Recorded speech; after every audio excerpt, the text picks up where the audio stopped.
¿Qué onda, mi gente? Welcome back to my channel. My name is Maribel, Maribel, XO22 on my social media. Make sure you guys follow me on Instagram. And if you're not yet subscribed to my channel, guys, make sure you hit that subscribe button. I would highly appreciate the love and the support. And before I start the video, guys, I want to start off by saying thank you so much to everybody who has been subscribing to my channel. Whether you came from the BGA crew or just came across my videos and you subscribed, thank you so much, guys. I couldn't thank you guys enough. Thank you to everybody who has been leaving nothing but nice comments on my videos. And yeah, guys, with that being said, let's go ahead and get into this video. Alright, guys, so for today's video, I do have a picadillo de res, which is just ground beef with vegetables. It is super easy to make, guys. Very affordable, yet so delicious. So yeah, once again, let's go ahead and get into the video. Peace. Okay, guys, these are the ingredients you're going to need to make your picadillo. Very simple ingredients, guys. As you could see, you could use any beans that you want for your side dish. I am going to be using this Hernandez salsa ranchera, which is like a chipotle sauce, cumin, corn. Of course, you're going to need salt, pepper, and an onion and green beans, which I don't have in here. So let's go ahead and get into this recipe.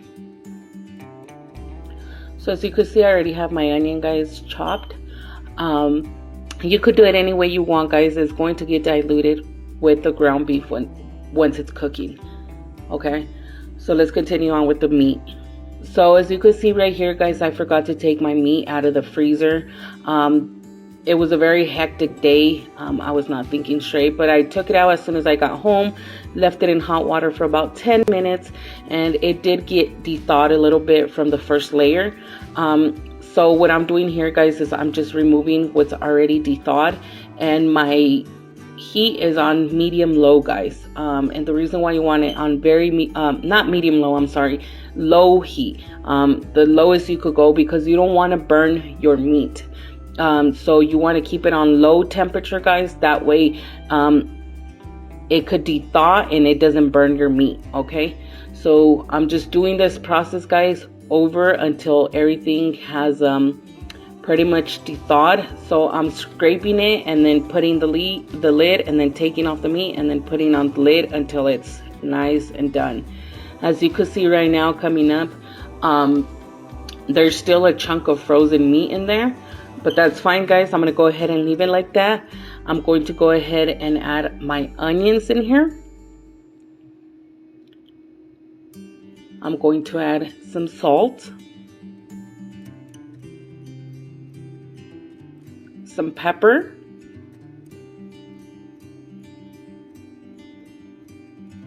and my cumin, ground cumin. And you want to add all these ingredients, guys, to the meat before it's fully cooked. That way your onion can get diluted in there and your spices can absorb into the meat while it's cooking.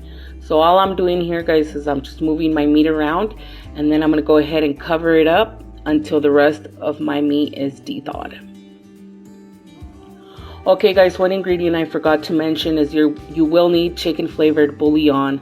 Of course, it wouldn't be me, guys, if I wouldn't be forgetting a freaking ingredient. So yes, you will need chicken bouillon as well. I am actually cutting my potatoes now, and what I'm doing here, guys, I am cutting them into small cubes. That way they could cook faster when I add them into my ground beef. So just very simple, guys. Give them a quick chop, and yeah, that's pretty much it.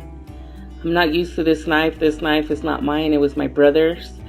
He used to be a butcher, and I just can't work good with it, guys. I don't even know why I grabbed that knife in the first place, but hey, it did the job. Okay, as you could see, my meat is very cooked, guys, nice and de-thawed. As you can see, it's not burned, it's still moist. What I have here is a cup of hot water, guys. I added about 2 kitchen spoons, I guess you would call them, of chicken bouillon. I'm going to go ahead and add that now into my meat. I will be adding the whole thing, guys. I I just don't know why I didn't add it all at once, but you will be needing the whole thing. And then also you will actually be adding more water, just regular water with no bouillon, as you can see that I'm doing that now. And this is to create that broth, because you do want some of that broth at the end, guys. That broth is so delicious, so make sure you add water for you could create that broth once again. So as you can see, I'm testing it right here just in case it needs pepper, cumin, or flavored bouillon. I'm going to go ahead and add my salsa ranchera, which is like a chipotle, guys.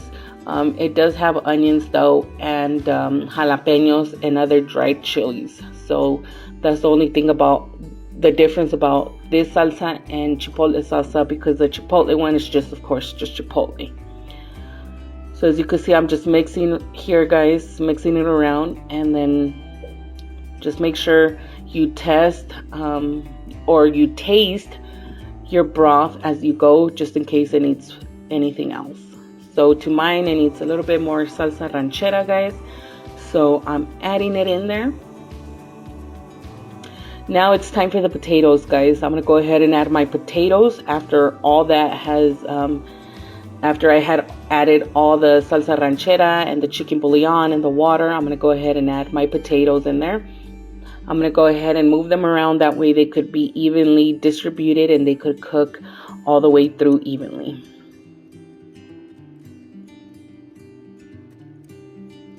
Okay, guys, so I'm going to be adding my corn now and my green beans into here. And you want to cook the potatoes for about 5 minutes before you add your corn and your green beans in here, guys. So just mix that around. Okay, very, very good. And pretty much after this, guys, you're just gonna let it boil, and it's pretty much done. Honestly, look how beautiful that looks. I'm actually hungry right now. It is 8:46 a.m. I'm editing this video, and as I'm looking at it, my mouth is watering. So anyways, I'm going to go ahead and put the lid on. Let it boil or simmer or cook. I don't even know what you call that word. For at least 5 minutes. You don't want to overcook it, guys, because then the potatoes are going to get very smushy. But as you can see right here, I have my beans with my cotija cheese. Like I said, I'm sorry. It's my second voiceover. And I'm having a hard time talking over what I'm looking at, guys. But anyways, the meat has finally came to a boil, or the picadillo has finally came to a boil, which means it's ready to go, guys. Super delicious. Let me tell you about this, guys. It is super bomb, super affordable, and it is very easy to make. If your ground beef is already thawed, you don't have to worry about that whole process that I showed you guys at the beginning. It's just you start from the point where you add your onions and you continue from there with the recipe, guys. But look at this beauty, guys. The broth is the best part to this. It is super, super delicious. You put some of that salsa I had at the beginning of the video, which I do have that salsa on my videos, guys. It's for the tacos. You add that salsa on literally anything and it tastes so bomb. And you add it to this broth, guys, and it tastes even better with those beans and the cotija cheese, guys. This dish is perfection. I love it. Thank you guys so much for watching. Thank you for being patient with me. If you guys have any advice or anything that could help me on my voiceovers, please let me know in the comments below. I would highly appreciate it, guys. Thank you so much for the love and the support, and I will see you guys in my next video. Bye, guys. Peace.